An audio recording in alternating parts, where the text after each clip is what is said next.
Salut à toutes et à tous, c'est Benatus et aujourd'hui on se retrouve pour une nouvelle vidéo. Alors aujourd'hui je vais vous présenter un nouveau tutoriel. Ce tutoriel consiste très simplement à faire apparaître des lettres comme si vous l'écriviez au stylo. Mais bon, comme des images valent mieux que des mots, je vous fais voir un exemple et après on se retrouve directement sur Adobe Premiere Pro.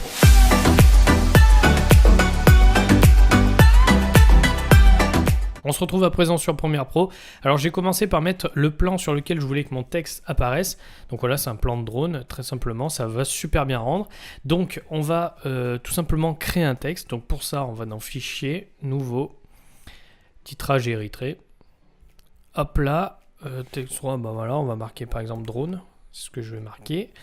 Donc voilà, donc là on crée un texte, hop, donc on va l'appeler drone.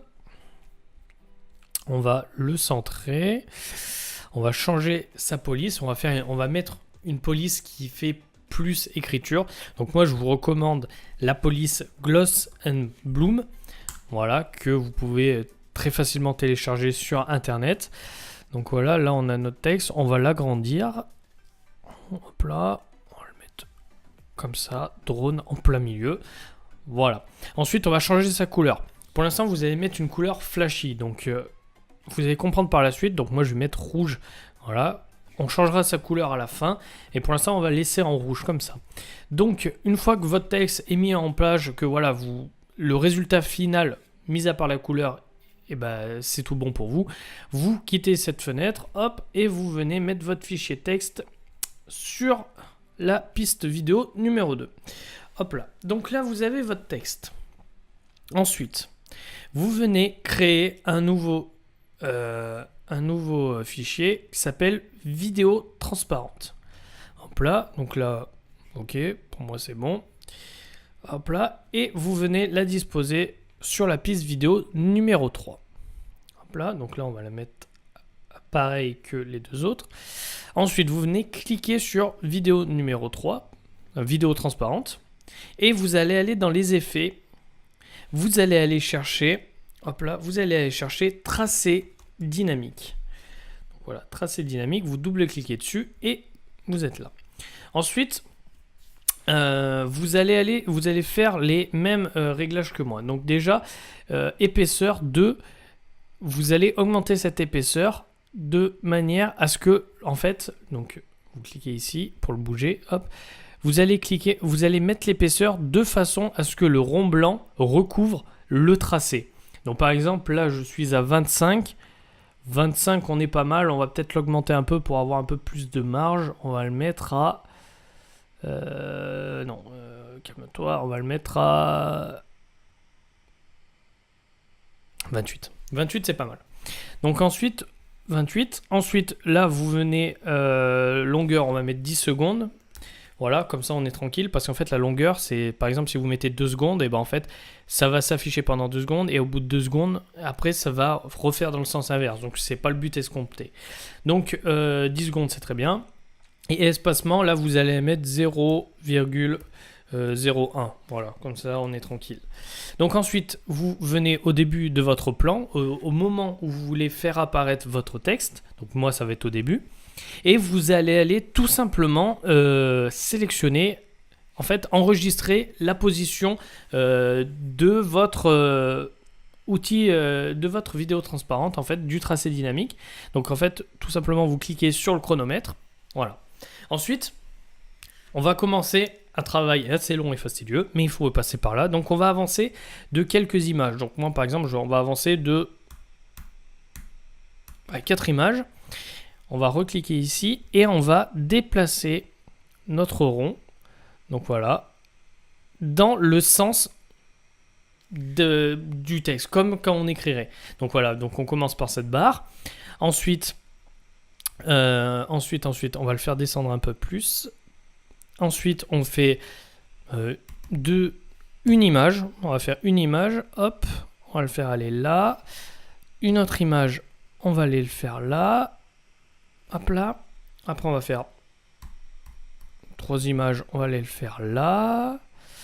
Après on va faire 1, 2, on va aller le faire hop là, 2, et après on va faire 1, 2, on va aller le faire là. Après 1, on va aller le faire là. Ensuite, on va passer à l'autre lettre.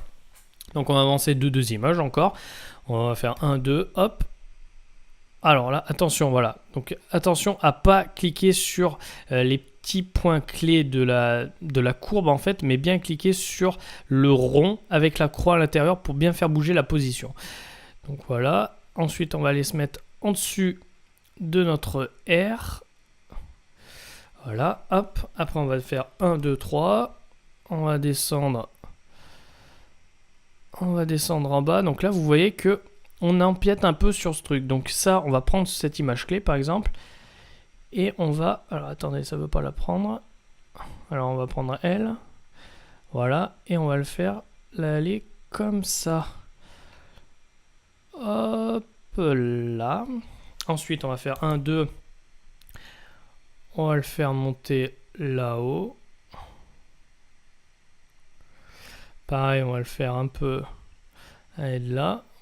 Pour pas trop empiéter là-dessus. Et après 1, 2.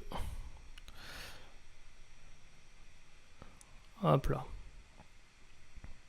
Donc là, vous avez compris, je vais faire avancer rapidement pour le reste des lettres. C'est toujours la même opération.